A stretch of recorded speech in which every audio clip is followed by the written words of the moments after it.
July ki tang kunga mapan, kumza lisingani kunga humdoi. Australia ki capital Melbourne hariba mufum asidagi miles marfuga mangamuk lapna laiba Leogatha hariba mufum asida. Eden Petersona mahaki mayumda chaklen amakak silami. Hariba chaklen asida mahaki Makubok, Manembok amadi, Manembok ki mache amadi mahaki Mapuroibadi su yauna hariba chaklen ase chaba laklami. Hariba chaklen asi lakliba guest mari asigi oinadi Eden Petersona grey machugi plate asoba amada makhoigi lunchki saruksing adu haflami aduga yumbu oiribi Eden Peterson gina orange machugi plate amada mahaki lunchki saruk adu haptuna thamlami. Masigi matungda makhoi lunch adu harau tamna saminaba loraba matungda pung khara leraba matungda chaklen adubu chaba laklamleba makhoi marigi hakchangi phibam yamna phasilakte. Maramasina makhoi mari magthuna yangna hospital na pukalaki madugi matung hapta ama leiraba matungda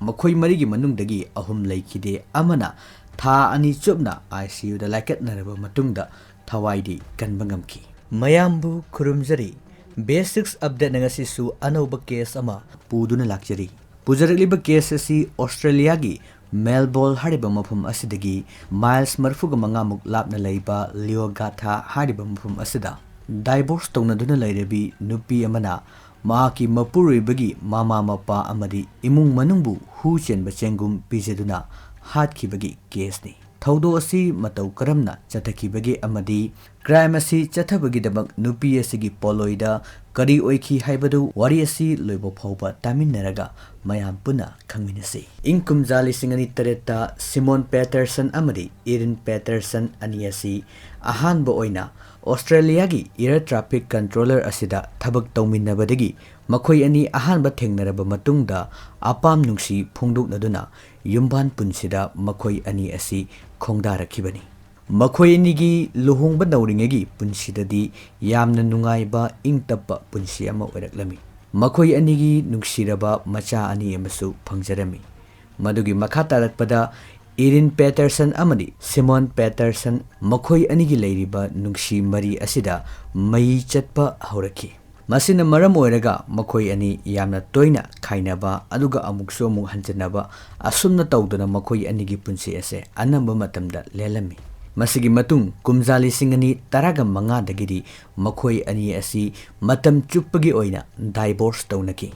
divorce tawnaba taragasu Eden Peterson amari Simon Peterson anina masa singidamak khalaga makhoi anigi mari asi marup mapang ama oina masa sing asibu yengsinba haiba asida makhoi anina yanarami masigi matung tarakpada Eden Petersona mahaki macha ani galonana mapam lamdamda halaktuna leiki makhoi ani divorce tawnaba taragasu imung manungi masa singi matangdadi adumak yamna toina wari watai pau phoduk phojindi tawnarami masigi matung haukiba kumjali singani kungani thogi loirakpa matam asida Eden Petersona mahaki divorce tawnaduna leiriba Mapuroibadi asida masa singidamak financial support khara pibi nabagidamak haijarami Simon Peterson asu wafam adu yaraduna masa singidamak khallaga masa singidamak financial support tawrami masigi matung tarakpadagidi Eden Peterson gi wakhaldasu ahongba khara laki yamna aggressive oiba behavior sing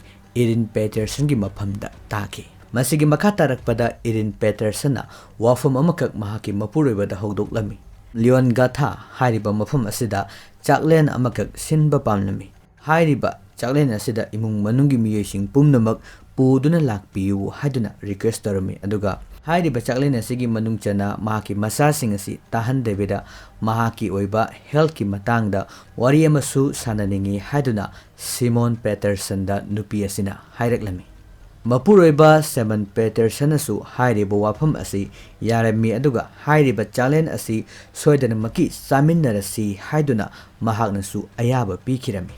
masigi matungda hariba chaklen asigidamak Eden Petersona sinbalangba hauraklami loinana hariba chaklen asigi nongma watlingeida Eden Peterson gi Mapuroibadi Simon Petersona mahak masagi kudongchadaba amana maram oiraga hariba chaklen ase mahak yauba ngamlaroi haiduna chaklen asi chaminnagadaba nongma watlingegi matamda Eden Peterson da pau piraklami aduga mahaki imung manungi miyoi singdi chaklen adu soidana maki chaba lakani haidana su makha tarami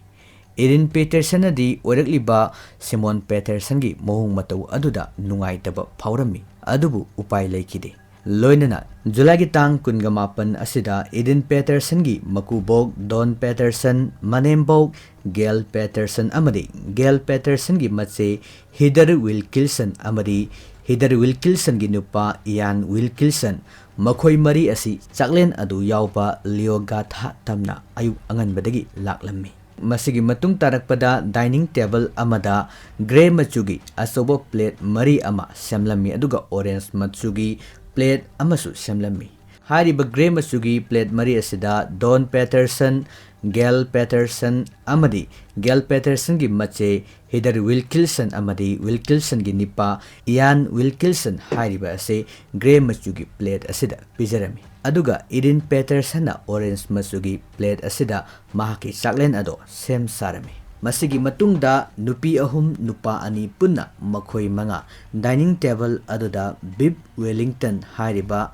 Australia gi mafum aduda yamna famous oiba yamna ahauba mathel ase makhoi punna phangminnarami Simon Peterson gi imung manungnadi silliba chaklen asi machanupa amadi mamau anigi makhoi anigi mari asi phagalakpagi chaklen amani haiduna pukningda yamna nungaiba phauduna hairiba chaklen asigi mathel lukoising adu ningthijana charami adubu Ian Wilkinson di Big Wellington hariba mathel adu mahakti yam kahena sasenba tauramde dining table aduda famduna chariba chaklen aduna Don Peterson Gail Peterson amadi Heather Wilkinson gidi aroiba chaklen amani haibasi khangjaba ngamkide masigi matungda chaklen adu chaminnaringeida Erin Peterson na mahaki health ki oiba matangda mahaki Makubok Manembok imung manungi miyoisingda karigumba wafum khara phongdok lambi madudi mahaki elbow khigi khuning asida apomba ama leire hariba asi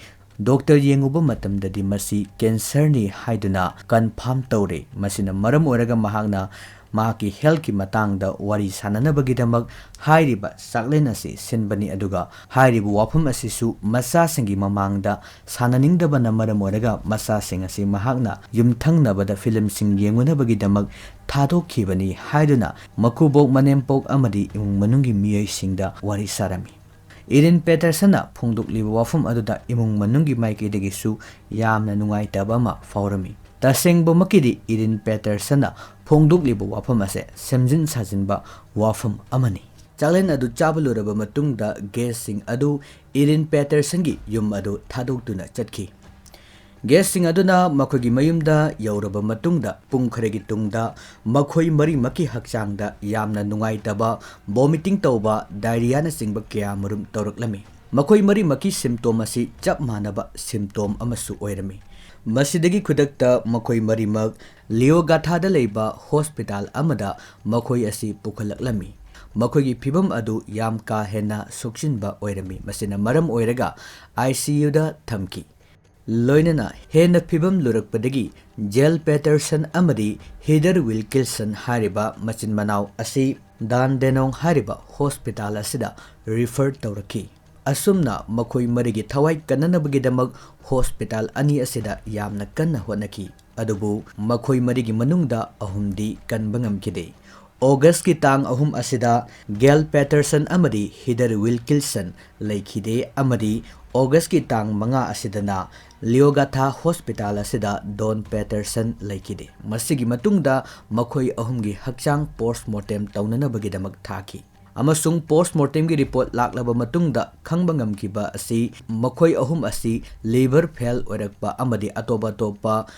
organ kya marum mathau lepkhibana maram oiraga makhoi asi laikhidabani haibase khangi aduga makhoina aroiba sakhiba chaklen aduda hu yauba posaksing yanduna pijare haibasi postmortem gi report tagi khangbangamki Leogatha hospital ge doctor Chris Webster hariba miyoi asina oiriba phibam asigi matangda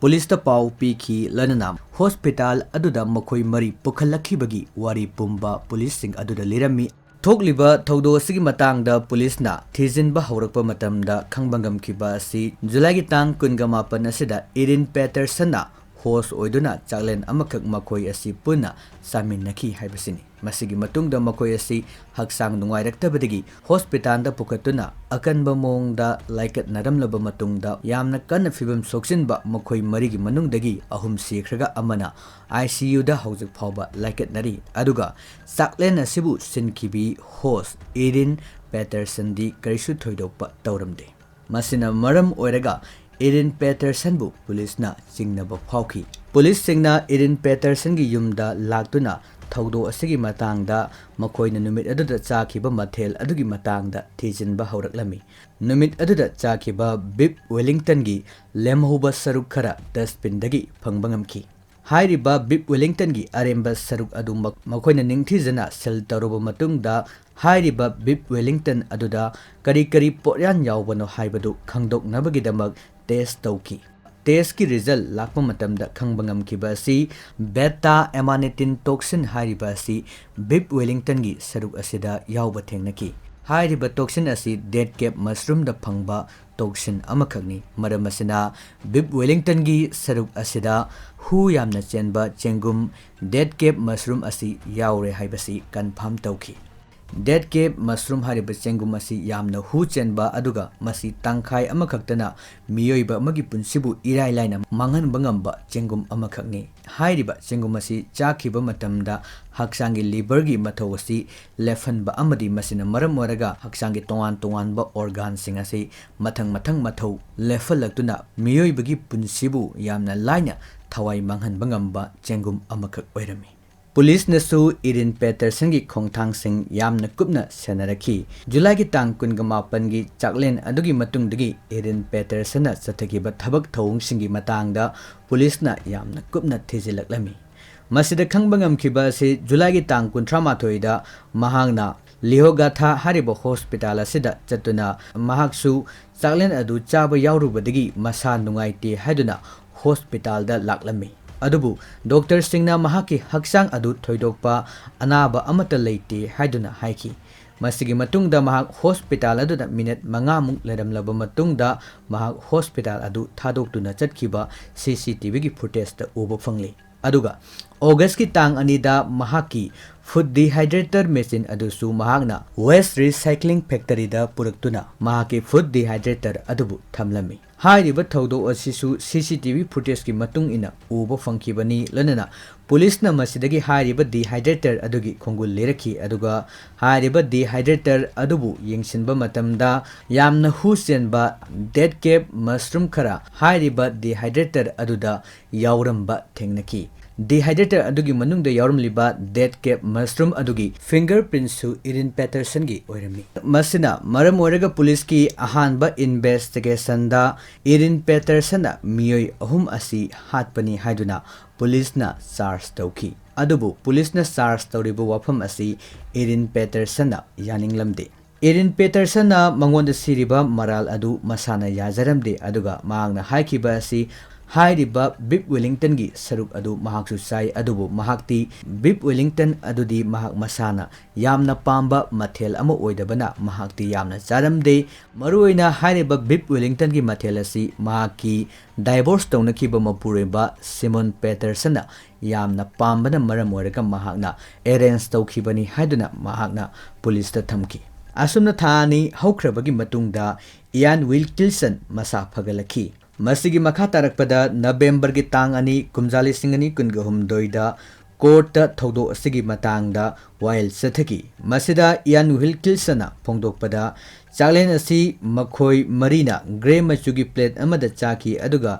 Erin Patterson na orange machugi plate amada hairiba chaklen asi charamme amadi numit adu mahakti Bib Wellington gi saruk adu yamna sakhidabana maram oraga mahak asi Hinghoure haiduna mahakna court thamki. Lodana Erin Patterson gi machanupana phongdorakpada thaudo asi thoktingegi mamangda Korumbara Botanic Garden da chatuna mahaki mama asina dead cape mushroom asibu photo kapki haibasi khangbangamki court ta hojik phawbagi phangliba report sing asina maram oiraga November gi tang anida Erin Peterson miyoi ahum hatpa amadi punna miyoi manga hatnanaba plan tawrambagi damak mahakpu wangthangi police na foreman arrest tawki masigi makha tarakbada April 2015 da case asigi open trial ama hapta mapan muk changna Morwell Magistrate Court ta pangthoki hairiba wail asida defense lawyer Colin Mendina thamkiba asi misi asi Erin Peterson asinba chaklen adugi mahau adu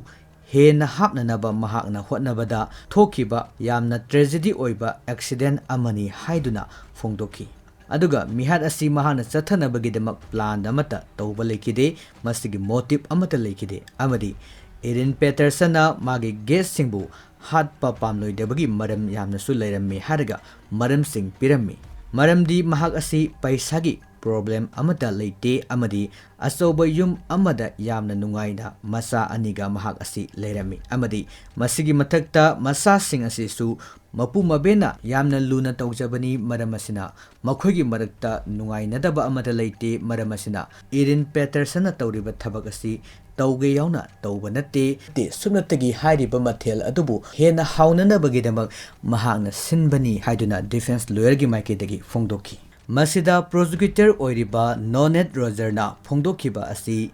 mihad asi motive khangba natragana khangdaba haibadu thoidokte mihad asi chathagadaba matam khara watlingeida iNaturalist haiba website asida sangduna hu Chenba Chengum asi kadaida phangi haiduna mahakna